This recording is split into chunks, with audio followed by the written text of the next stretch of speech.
Aquí tengo una moneda. Si yo lanzo esta moneda y veo el resultado, obtengo cruz. Si vuelvo a lanzar la moneda y veo el resultado, vuelvo a obtener cruz. Si lanzo la moneda y veo el resultado, obtengo cruz otra vez.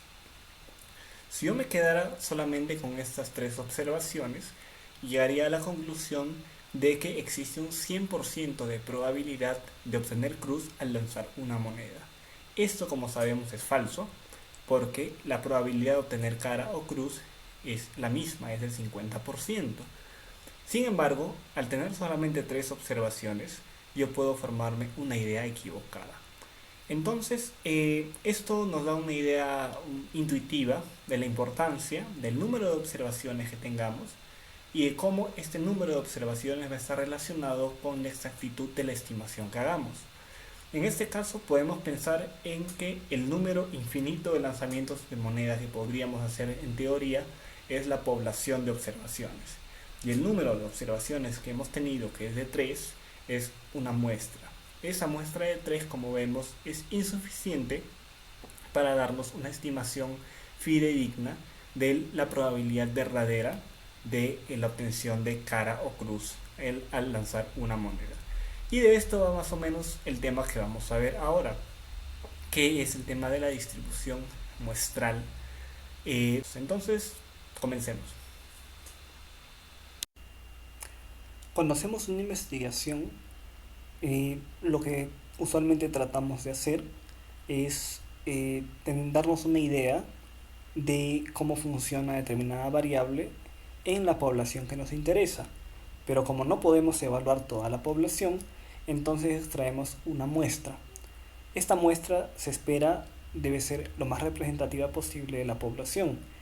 Y para ello, esta muestra tiene que ser una muestra aleatoria, una muestra probabilística. Eh, el dato específico que queramos estimar en la población va a depender del tipo de variable que tengamos y de otros factores. Por ejemplo, supongamos que nuestra población son todos los estudiantes de medicina, ¿sí?, de primer ingreso en determinada región o país. ¿Sí? Esa es nuestra población, pero yo no puedo entrevistarlos a todos. Entonces voy a extraer una muestra, ¿sí?, representativa al azar a partir de esa población de estudiantes de medicina. Supongamos que lo que yo quiero estimar o lo que quiero conocer es la media de las edades de estos estudiantes, es decir, su promedio de edad. Entonces yo quiero llegar a conocer la media poblacional, es decir, la media de la población, pero a partir de ello voy a obtener los datos de una muestra, es decir, voy a obtener una media de las edades en la muestra, una media muestral. Entonces a partir de esto yo voy a tratar de conocer esto, ¿sí? Supongamos por otra parte que nuestro objetivo no sea conocer el promedio de edades, sino que lo que queremos examinar es la variable sexo y queremos conocer qué porcentaje de mujeres es el que forma parte, ¿sí? O sea, que de la población de estudiantes de medicina de primer ingreso, qué porcentaje está constituido por mujeres. Entonces yo voy a examinar la proporción de mujeres que hay en esta población, pero como no puedo medir toda la población, voy a medir únicamente una muestra de esta población. Entonces vamos a tener una proporción poblacional, que es lo que vamos a querer conocer, pero esto lo vamos a estimar a partir de la proporción que obtenga en la muestra. ¿De acuerdo? Para el ejemplo de este video vamos a trabajar con proporciones. Vamos a tomar un ejemplo hipotético, ¿sí?, en el cual nuestra población son 10.000 personas y queremos estimar o queremos conocer cuál es la proporción de personas que presenta depresión, ¿sí? Y para ello extraemos una muestra y estimamos los datos de esta población a partir de esta muestra. Eso es el ejemplo con el que vamos a trabajar. En el mundo real no conocemos los datos de la población y justamente por eso es que hacemos un estudio con una sola muestra. Pero para fines de este ejemplo vamos a tener ya los datos de la población de estas 10.000 personas y vamos a saber que la proporción de personas con depresión es de 0.035 o expresado en porcentajes de 3.5%. ¿sí? Y vamos a ver cómo las muestras o el comportamiento de las muestras va a variar según ciertas características de estas, ¿sí? Específicamente según el tamaño que cada una de estas muestras tenga.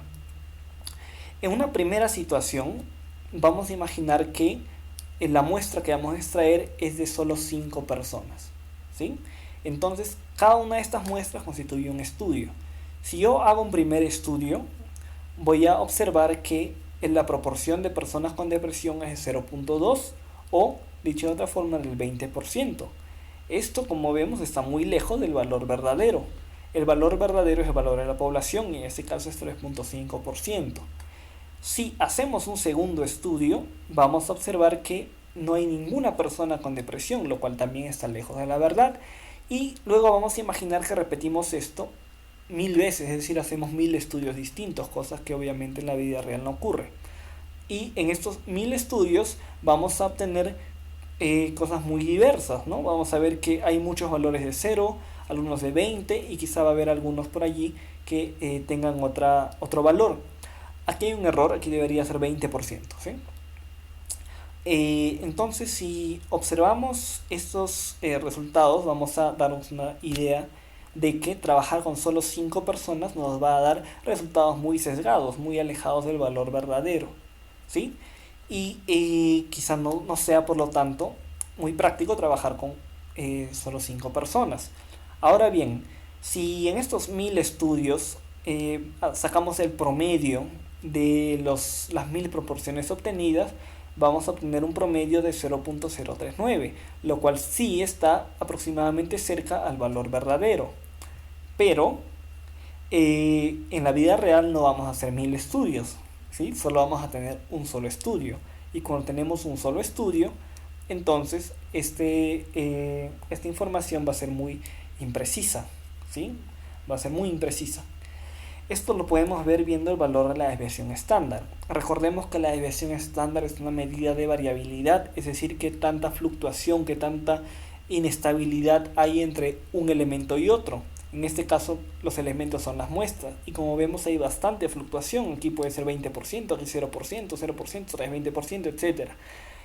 La desviación estándar entonces es de 0.088, que en porcentaje sería 8.8%, lo cual indica un alto grado de variabilidad, de inestabilidad, lo que quiere decir que hacer un solo estudio no me sería muy informativo, porque si vuelvo a hacer luego otro estudio, el resultado puede ser muy distinto. Y en ambos casos vemos que los resultados están muy lejos del valor verdadero. Si graficamos todos estos resultados, estos 1000 resultados en un histograma, vamos a apreciar que la distribución es bastante asimétrica, ¿sí? Es una distribución muy asimétrica. La mayoría de los casos están concentrados aquí, hay algunos aquí, e incluso hay algunos casos que indican una proporción de 0.4, o sea, de 40%, que está muy, pero muy lejos del valor verdadero. Si aumentamos el tamaño de muestra y ya no trabajamos con muestras de 5 personas, sino de 15 personas, vamos a observar que seguimos teniendo resultados que están lejos y en algunos casos muy lejos del valor verdadero. Por ejemplo, aquí en primer estudio, que sería el único estudio que haríamos probablemente, obtendríamos una proporción de personas con depresión de 6.7%, lo cual está pues bastante lejos del valor verdadero, que es de 3.5%. En un segundo estudio obtenemos igual, en un tercer estudio lo mismo, en un cuarto estudio incluso esta diferencia respecto del valor verdadero es mucho mayor, casi 10% de diferencia.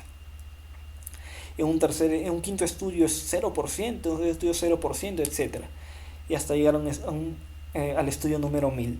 Entonces vemos que sigue habiendo un grado importante de variabilidad en los datos, ¿sí? Hacer un solo estudio no parece suficiente, porque supongamos que yo hago un solo estudio y obtengo justo este estudio y obtengo una proporción de 13.3%. Entonces eso me puede dar resultados muy sesgados, ¿no?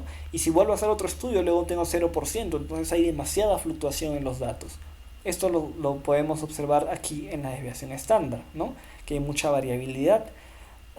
Démonos cuenta de que la media sigue siendo muy cercana al valor verdadero, es decir, que si hago 1000 estudios y los promedio todos, el valor que obtenga va a ser muy cercano al valor verdadero, ¿sí? Pero en la vida real no vamos a hacer 1000 estudios, solo vamos a hacer un estudio. Y entonces este estudio que tenemos no puede ser tan inestable porque el valor que obtenga de allí me va supuestamente a servir para estimar ese valor verdadero. Eh, si hacemos una gráfica de todos estos valores, ¿sí? Es decir, en los 1000 estudios he obtenido en cada uno de ellos una proporción y luego grafico esas proporciones, vamos a seguir obteniendo una distribución bastante asimétrica. Luego, supongamos que aumentamos la muestra, ya no son ni 5 ni 15 personas, sino 30 personas en cada muestra. Es decir, a un estudio escojo 30 personas al azar a partir de la población de 10.000 y calculo la proporción de personas con depresión. Esta proporción de personas con depresión sigue estando algo lejos del valor verdadero, ¿sí? Si vuelvo a hacer otro estudio, veo que incluso puede llegar a ser de 10%, lo que es el porcentaje que estime, y luego un siguiente estudio podría ser incluso 0%, es decir, sigue habiendo bastante variabilidad en los datos. En estos tres primeros estudios, los tres están algo lejos del valor verdadero. Solo en el cuarto estudio tengo un valor más cercano al valor verdadero, pero luego en el quinto estudio otra vez bajo a 0%. Otra vez hay mucha fluctuación en los datos. Si promedio los resultados de los 1000 estudios, sí obtengo un valor muy cercano al valor verdadero. Pero en la vida real no voy a promediar 1000 estudios, solo voy a tener un solo estudio. Y aquí observo que individualmente un solo estudio puede dar información inexacta porque hay todavía un grado importante de variabilidad en los datos, lo cual podemos observar aquí a simple vista y podemos cuantificar con la desviación estándar de todas estas proporciones de estas muestras de 30 personas cada una. Si grafico estas proporciones en un histograma, voy a seguir observando un grado importante de asimetría. Luego pasamos a trabajar con muestras de 100 personas, es decir, hago un estudio con 100 personas, hago otro estudio con 100 personas, otro con 100, etc. Aquí el grado de variabilidad se reduce, como podemos observar. Es decir, ya no observo cosas como un paso de 10% hasta 0%, sino que el máximo cambio que puede haber es de 2% a 6%, ¿sí? Lo cual también pues indica cierto grado de fluctuación, pero no es tanto como el caso anterior. Otra cosa que puedo observar es que la desviación estándar, que es la cuantificación de esta variabilidad, también ha disminuido, ¿no? Aquí era 3.4%, aquí es 1.9%. Es decir, conforme aumente el tamaño de la muestra, la fluctuación que hay entre los resultados de un estudio a otro va a ser menor. Dicho de otra forma, si yo realizo un estudio y luego realizo otro estudio, los resultados de ambos se van a parecer más que si el tamaño de muestra fuera más pequeño. Al observar la distribución de estos resultados de todas las muestras, voy a observar que sigue habiendo cierto grado de asimetría, pero cada vez la distribución se parece más a una distribución normal, ¿sí? Si recordamos, una distribución normal estándar es así, ¿no? Entonces, estos serían los resultados con muestras de 100 personas cada una. Ahora, si nuestro estudio ya no lo hacemos con muestras de 100, una muestra de 100 personas, sino con una muestra de 300 personas, entonces, como sospecharán ya, la variabilidad va a seguir reduciéndose. Es decir, si hago un estudio, otro estudio, otro estudio, hay más parecido entre los tres que en los casos anteriores, ¿sí? Y pues están cada vez, aparte de reducirse la variabilidad, entonces cada vez se acercan más al valor verdadero, es decir, cada vez es más extraño encontrar un valor muy alejado del valor verdadero. La desviación estándar de estos resultados evidentemente se reduce, ¿sí? Y lo que indica que la variabilidad de estudio a estudio va cada vez siendo más pequeña. Y si observamos el histograma, es decir, vemos cómo se distribuyen estos resultados, observamos algo importante, que cada vez se parece más a una distribución normal. Y esto va a ser muy importante para nosotros por un motivo que vamos a explicar ahora. vemos que en este caso, con una muestra de 300 personas, ya tenemos una distribución aproximadamente normal. No es perfectamente normal, pero ya es aproximadamente normal, y eso va a ser importante para los fines que vamos a tener al hacer inferencia estadística. Aquí no tenemos todavía una distribución aproximadamente normal, pero aquí sí. Si aumentamos el tamaño de muestra de 300 a 1000, es decir, cada uno de esos estudios estaba basado en 1000 personas tomadas al azar de esta población de 10.000, entonces vamos a observar que la variabilidad sigue disminuyendo. Cada vez los resultados son más parecidos entre sí y más cercanos al valor verdadero. Esto se observa al apreciar cuál es la desviación estándar, ¿sí? Y que en este caso es solo 0.5%. Y la distribución de los datos es casi perfectamente simétrica, ¿no? Es ya muy, pero muy parecida a la distribución normal. ¿Ok? Entonces, resumiendo, podemos apreciar que conforme aumenta el tamaño de muestra, uno, que el promedio de los parámetros estimados en cada muestra, en ese caso de las proporciones, no varía mucho, ¿no? En todos los casos está cerca del valor verdadero. Quizá aquí se perfecciona un poco, pero desde el inicio el promedio de los valores de todas las muestras está cerca del valor verdadero. Sin embargo, en la vida real no vamos a hacer 1000 estudios y promediarlos, sino que solo vamos a tener un solo valor. Y esa inestabilidad entre los resultados de un estudio a otro la vamos a medir tomando en cuenta la desviación estándar de estos resultados, ¿sí? Porque la desviación estándar es una medida de variabilidad. Cuando sacamos la desviación estándar de los resultados de distintas muestras de una misma población, esto recibe el nombre de error estándar. Y la distribución que tienen los resultados de estas muestras de una población reciben el nombre de distribución muestral. Esta es una distribución muestral, esta es una distribución muestral, ¿sí? Porque es la distribución de los resultados que se obtuvo en cada una de las muestras. Y aquí sí observamos que hay una drástica reducción del error estándar conforme va aumentando el tamaño de la muestra, ¿sí? Aquí empezó en 0.088 y aquí llegó a 0.005, es decir, el error estándar, o dicho de otra forma, la fluctuación que puede haber entre un estudio y otro disminuye conforme aumenta el tamaño de la muestra.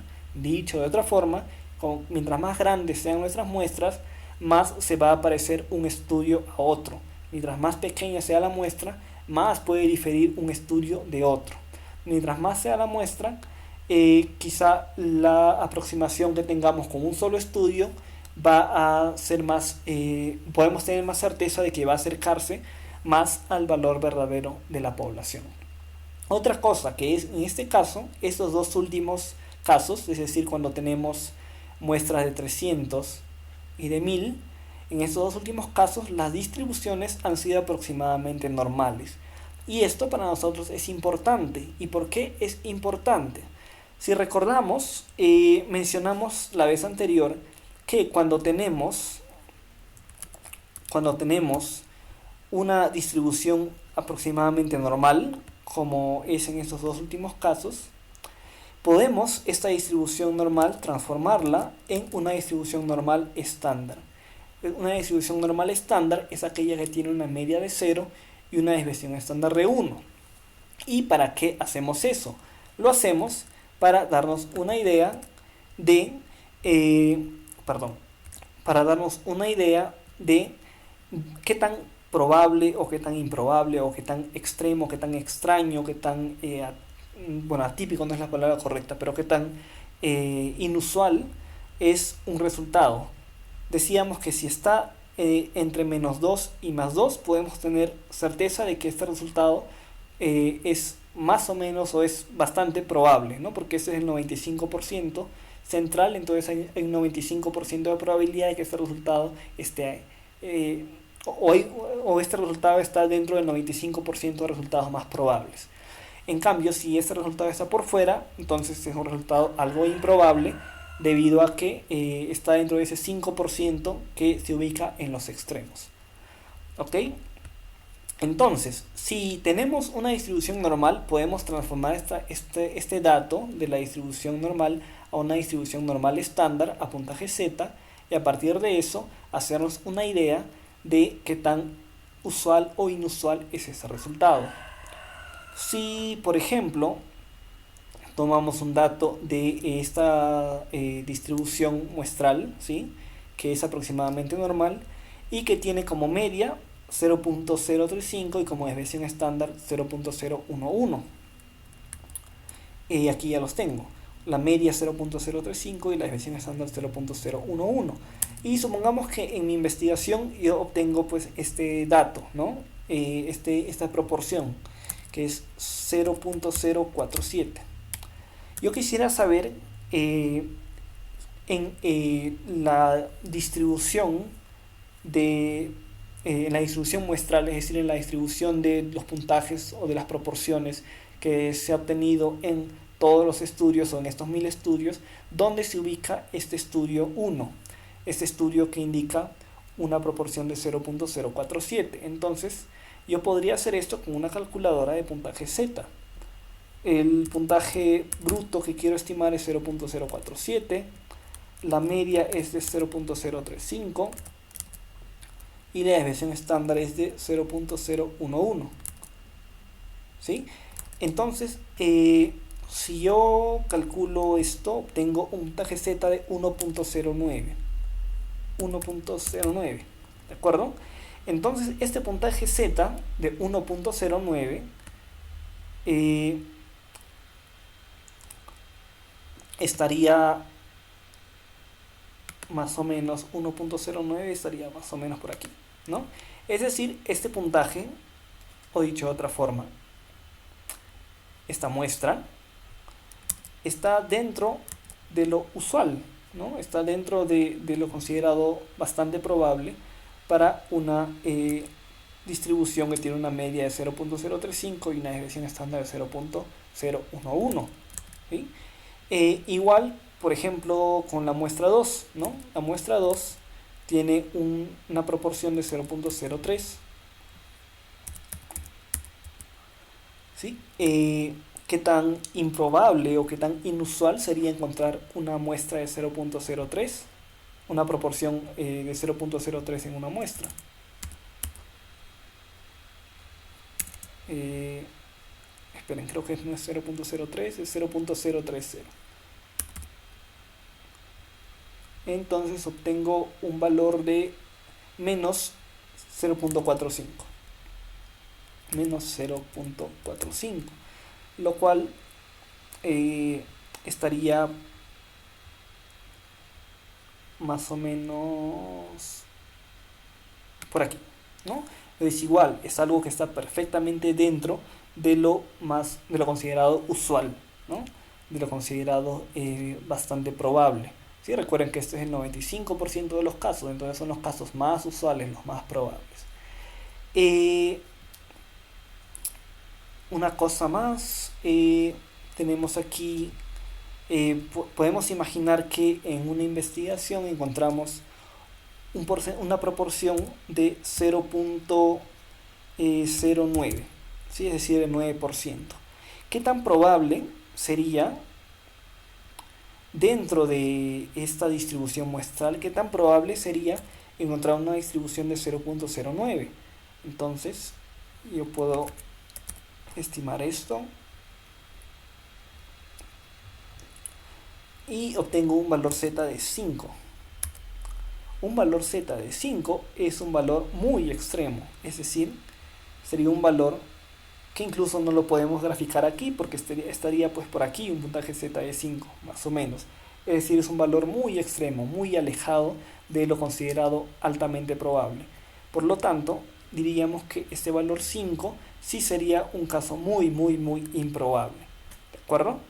Y sería muy, muy extraño que obtuviéramos un valor de 5 si es que esa muestra ha sido obtenida a partir de esta población, ¿sí? Sería muy improbable. sería muy improbable que la proporción que obtengamos sea 0.09, ¿no? Como vemos aquí, ninguna está cerca de 0.09, sería muy improbable y eso lo podemos ver cuando lo convertimos a puntaje z y observamos que eh, en la distribución normal estandarizada estaría muy lejos.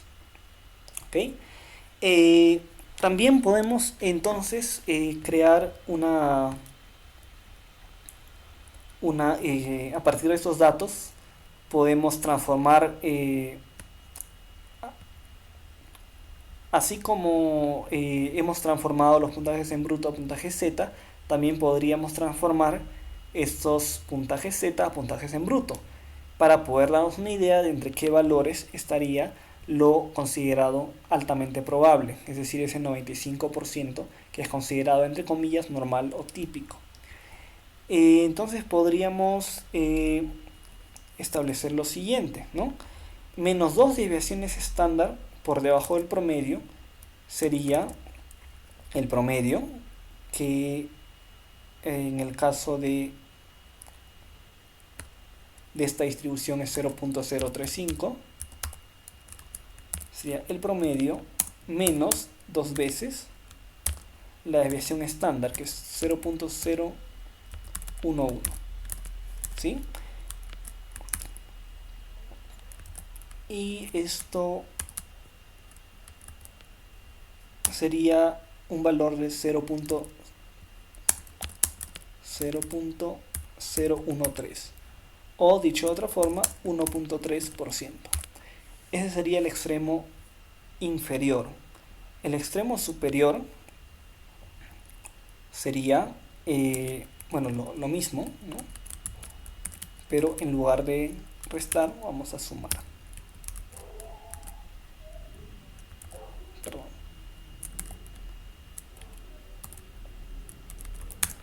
Y obtenemos un extremo superior de 0.057.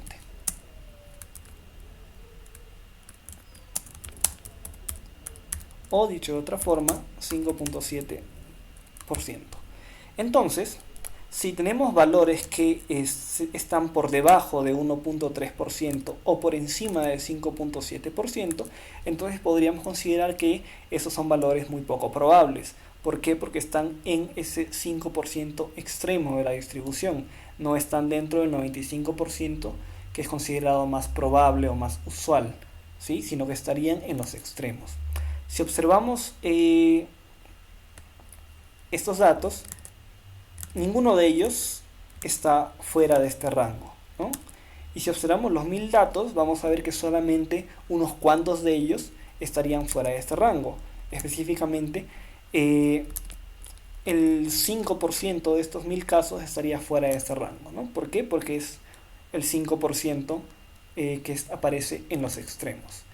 Esta idea nos va a servir luego para introducir el concepto de intervalos de confianza. No vamos a profundizar en esto ahora, solamente vamos a dejar en el aire la pregunta que quizá alguno de ustedes esté haciendo. ¿Cómo vamos a generar esto si para hacer esto necesitamos el valor de la media de la población y el valor de la desviación estándar de la población? Es decir, no hemos hecho ni vamos a hacer nosotros 1000 estudios, entonces ¿cómo vamos a obtener la media y la desviación estándar de las proporciones obtenidas en estos 1000 estudios? Esa es una pregunta muy buena que vamos a tratar de responder en un video posterior. Y por el momento vamos a dejar esto aquí.